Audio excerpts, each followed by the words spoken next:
All right, hello there, welcome back to another wee bit different video. Today's video, we are doing a very unfortunate video that I really never want to make these kind of videos. Jimmy Butler. You guys know the situation if you don't already. Well, tore his ACL. This is devastating news for Jimmy as a player considering his age. I think he's 36 now or 37. He's 36. He's going to turn 37 September 14th. So he's up there in age. He's going to be out for about a year. And the Golden State Warriors as a team are just screwed. You're talking about a team who is just looking forward to what they can do in the playoffs, right? The regular season, whether they ended the 8th, 7th, 6th, as long as they were in the playoffs, they just wanted to see what they could do and see Steph and Jimmy there. And you look at their seeding, they won 4 in a row, 25-19. And now, just like that, all expectations, all hope, if I'm being honest with you, is just evaporated into thin air. This changes the scenario, honestly, for teams like the Blazers and Clippers to where they can say, okay, we can get there now. The 8th seed is 100% achievable.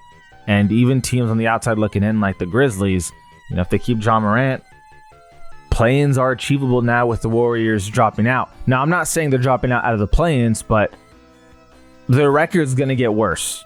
You know what I mean? It's just the truth. It's what it is. But just in case you haven't seen it, breaking news, Golden State Warriors star Jimmy Butler has suffered a season-ending torn right ACL. The biggest reason, though, of why I'm so negative about everything, you look at the rest of the roster, Draymond, Trace Jackson, Kuminga, who I'll get into a little bit shortly, Buddy. Obviously, you have Steph, but the rest of these guys, there's no one that's going to remotely pick up Jimmy's workload and actually be Jimmy-like. I mean, naturally, that's what you expect. So the whole thing for me that comes to mind is, what do they do now? And there's a couple of things I'm going to get into. Number one, report here, Golden State's preferable option now is likely to play Jonathan Kuminga for the rest of the season, have him recoup his value, and then attempt to trade him again in the offseason.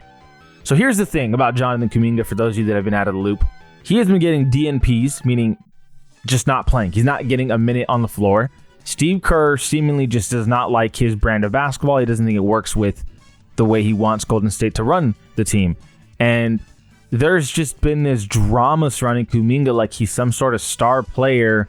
And it's just been a disaster, honestly, of a situation for both parties, because Golden State are just holding on to him like he's some sort of star, but then they're not playing him. And then Kuminga, you know, he's ready to leave, obviously. He wants to be somewhere where he can thrive. And now it's like, okay, Jimmy's out. Let's put in Kuminga. But the whole point of not playing him was he didn't fit your brand of basketball. Now you're trying to recoup his value like you haven't already established that you don't want him on your team. So it's just been a messy situation. Is he a solid player? I mean, yeah, but I wouldn't go as far as to say he's a winning player. And typically, those are the kind of trades that you look for. I mean, the Warriors themselves clearly don't believe he's a winning player either, or else he'd already have been playing, and he's not. Then what also matters here, and this is extremely important, is Stephen Curry's thought process behind all of this. So last February 2025, you know, Steph came out and said how he wants his final years to go. And I'm going to read some important lines of this article. The 36-year-old, because he was 36 at the time, spoke with the San Francisco Standard's Tim on the latest episode of his podcast, where he was asked how he wants to feel when it eventually becomes time to end his NBA career. Competitive, Curry told Tim. I've seen different scenarios like everybody talks about Kobe and his last years, but from my vantage point, I'm comparing it to guys who played for one franchise. Dirk, Tim, Kobe in our era, and you think about, you don't want to be in a situation the Lakers were in those last years. I know he came off the Achilles injury, but they were a lottery team. It was more just how many points can Kobe score down the stretch of his career. I don't want to be in that scenario. Curry said, again, my whole thing is you've got to be realistic. There's probably not a move or scenario where you're going to walk into season or playoff series as a perennial favorite. There's a lot of talent around the league. But to be competitive where you have a chance, that's all we want to see. I'm sure that's what our fans want to see.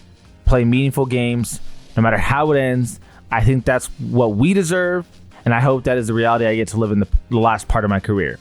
So I feel like it's pretty obvious why that matters, but without Jimmy, you suddenly start to turn into a team that is not competitive like Curry wants to be.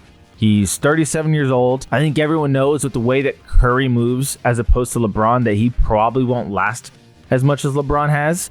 I mean, Curry just moves all the time, just everywhere. It's hard to imagine that that's sustainable for just as long as LeBron has been in the league. And it's one of those things to where, what does Curry want to do? If you're the Warriors, you're just going to honor whatever he wants, right? If Stephen Curry comes to them and says, hey man, I want to get traded to this team, then the Warriors are going to be like, well, we're going to honor that. You've given us a dynasty.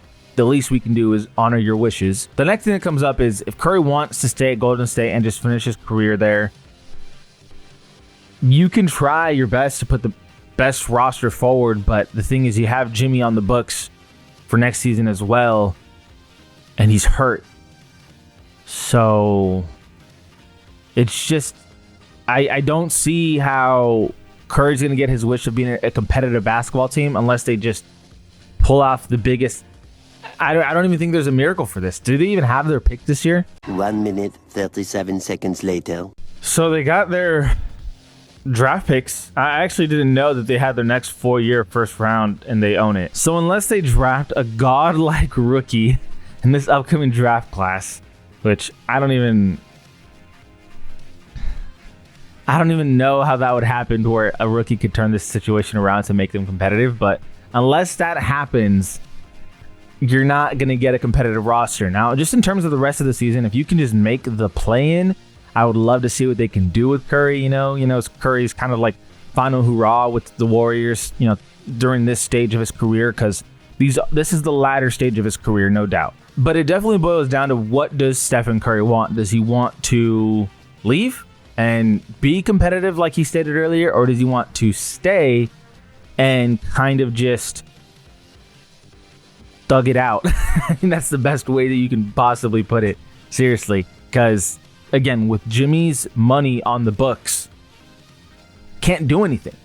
You can't, under the new CBA, the rules on the finances have made things incredibly complicated for teams to acquire players from trade. There's also things that we can do better in partnership with the league, right? Like, the CBA is not perfect. Like, I've never gone on the record saying that, but everything's negotiation.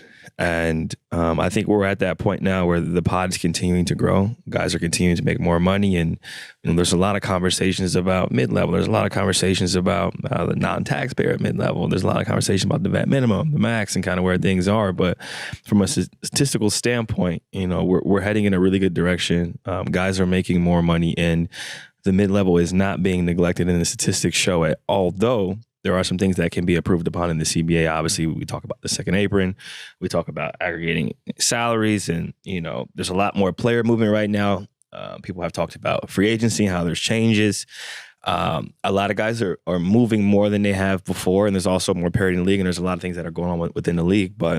And the Warriors, again, they're in a situation to where they got a guy who's not going to play for them for a year, who's getting paid the max money over this year and next year. So unless Curry plays not just next season, but the season after that, then maybe they can see what they can do. But they're just really in a bad spot. I don't know what scenario they can be competitive realistically, at least for this season and next. Again, though, I cannot reiterate this enough. This is not a video you enjoy making. Me personally, I'm a fan of watching Steph when he's in his zone and seeing how he's going to have to put the team on his back just to even get to the play-in and then get to the playoffs, hopefully, and then just to do it by himself, because we're back to that stage of where it's just Steph out there, dude. Like, there's no one else who's able to pick up, the slack like Jimmy was. So good luck to Golden State. This season is going to be maybe a little bit painful, seeing the Warriors lose how they're going to lose. I think this is kind of the expectation of, they're going to lose. How are they going to lose? I hope it's not. I hope Curry just continues to make this, these seasons epic the way he goes out. I greatly appreciate you guys for watching. Don't forget to like, subscribe, because a long way to have the channel. This is I'll Even Different, and we out.